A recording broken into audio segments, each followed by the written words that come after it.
अच्छा जी, हमारा आज का टॉपिक जो है multiplication of matrices.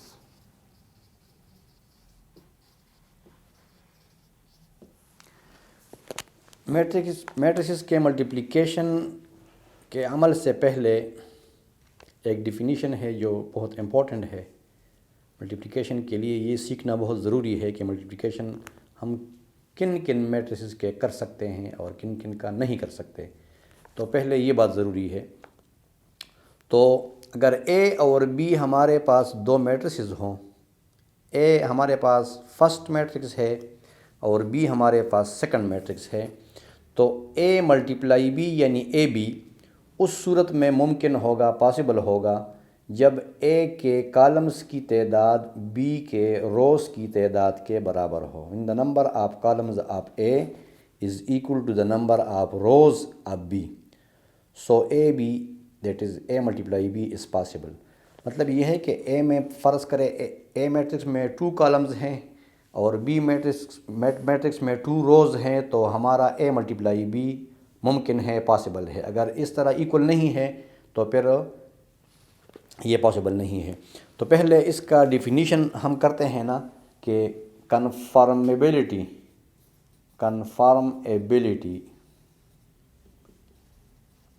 Of multiplication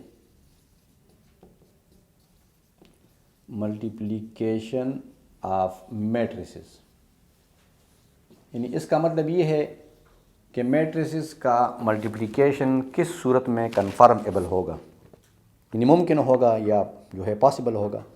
तो इसका ये है कि 2 matrices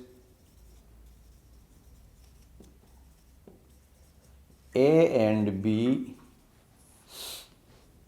are conformable for multiplication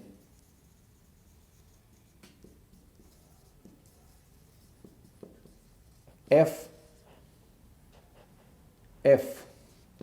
the number of columns of A, that is matrix A, number of columns of A is equal to the number of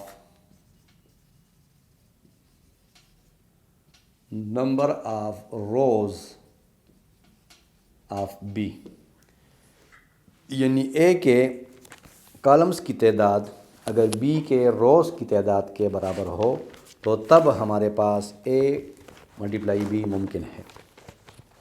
अब इसके बारे में एक एग्ज़ाम्पल है। एग्ज़ाम्पल को देखो आप, एग्ज़ाम्पल 9 को देखो। इस एग्ज़ाम्पल से ये डिफिनीशन जो है आपके समझ में आ जाएगी। एग्ज़ाम्पल 9 में है if a matrix A is equal to 2 3 1 4 and matrix B is equal to 3 5। तो इसमें 2 क्वेश्चन है। इज़ इट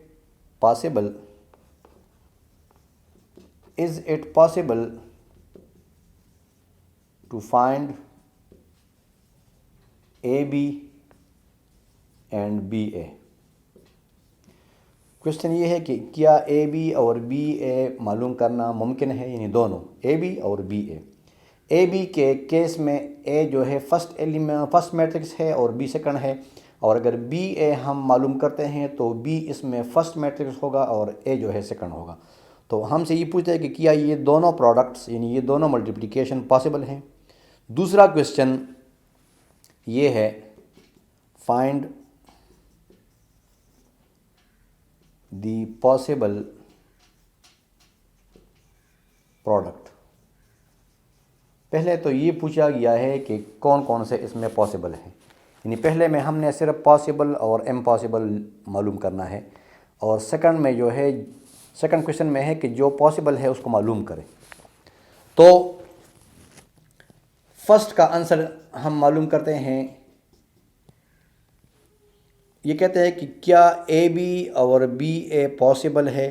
तो पहले हम पॉसिबल के लिए हम ये जो अभी हमने डिफिनीशन मालूम किया है ना कि A B are conformable for multiplication if the number of columns of A is equal to.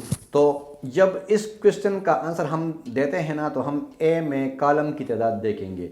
ए में 2 कॉलम्स हैं और बी में 2 रोज़ हैं। जिस तरह मैंने बताया था कि अगर number of columns of A mean first matrix, जो भी नाम हो, मतलब ये नहीं कि अगर ए और बी हो तो ए फर्स्ट होगा बी सेकंड। अगर सी और डी हो तो C will be the first matrix in that case and D will be the next the second. अगर एस और टी मैट्रिक्स हो गया, नेम में नहीं, अगर एस और टी मैट्रिक्स होंगे तो एस हमारे पास फर्स्ट मैट्रिक्स होगा और टी हमारे पास सेकंड मैट्रिक्स। तो यहाँ पर तो हमारे पास ए भी है, तो ए में आप देख ले कॉलम 2 है, वर्टिकल लाइन को हम कॉलम कहते हैं, 2 कॉलम्स हैं और बी में हॉरिजॉन्टल 2 है तो रोज 2 है। तो लिख ले as number of columns of A is equal to 2 and number of rows of B is equal to 2, दोनों इक्वल है, so A B is possible. A B possible है। एक तो हमारे पास एक क्वेश्चन ये हो गया। अब वो कहते हैं एंड बी ए बी तो पॉसिबल है, लेकिन अगर हम बी ए के बारे में कहते हैं ना तो for B A as number of columns of B is equal to 1। B का कॉलम 1 है। बी ए के केस में हमारा फर्स्ट मैट्रिक्स बी होगा, तो फर्स्ट मैट्रिक्स के हम नंबर ऑफ कॉलम्स देखते हैं और सेकंड मैट्रिक्स के हम नंबर ऑफ रोज देखते हैं। तो अभी हमने फर्स्ट बी मैट्रिक्स का कॉलम देखना होगा, तो इसमें एक कॉलम है, तो B number of columns of B is equal to 1 and number of rows of A is equal to 2। B में एक कॉलम है और ए में एक रो है, तो B A is not possible, क्योंकि रोज और कॉलम की तादाद एक जैसा नहीं है। एक में 1 कॉलम है, दूसरे में 2 रोज हैं, तो 1 is not equal to 2, so B A is impossible. और फर्स्ट केस में जो है अगर ए बी हम फाइंड करते हैं तो ए के कॉलम भी 2 है और बी के रोज भी 2 है, तो दोनों इक्वल है, तो ए बी इज़ पॉसिबल। अभी नेक्स्ट क्वेश्चन, इस नेक्स्ट पार्ट जो है इस क्वेश्चन का वो ये है कि अगर जो पॉसिबल है तो वो आप मालूम कर लें। तो ए बी पॉसिबल है तो हम ए बी मालूम करते हैं। अच्छा जी, ए बी हम मालूम करते हैं। अभी ए बी मालूम कर का जो मेथड है वो आप सीख लें। A is equal to 2 3 1 4, B is equal to 3 5।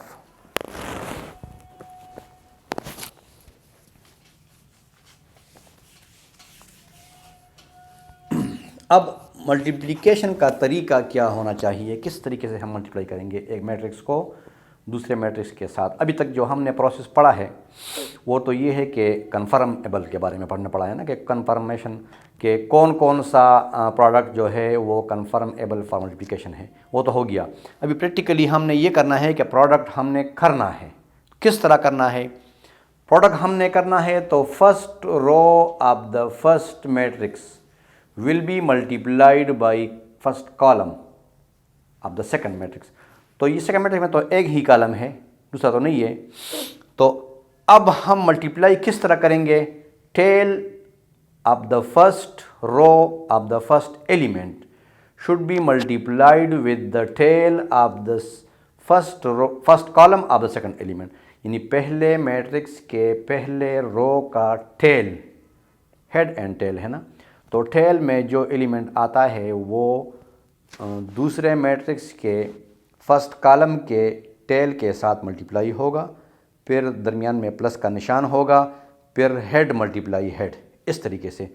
ये आप देख लें, ये ए बी जब हम करते हैं ना, ए मल्टीप्लाई बी, तो ये फर्स्ट रो है और ये फर्स्ट कॉलम है। तो फर्स्ट रो का टेल जो है वो 2 पर है और फर्स्ट कॉलम का टेल जो है वो 3 पर है, तो 2 मल्टीप्लाई 3, दरमियान में जिस समय कहा प्लस का निशान लगाए, और हेड मल्टीप्लाई हेड, तो 3 मल्टीप्लाई 5। ये हो गया हमारा फर्स्ट रो का अमल।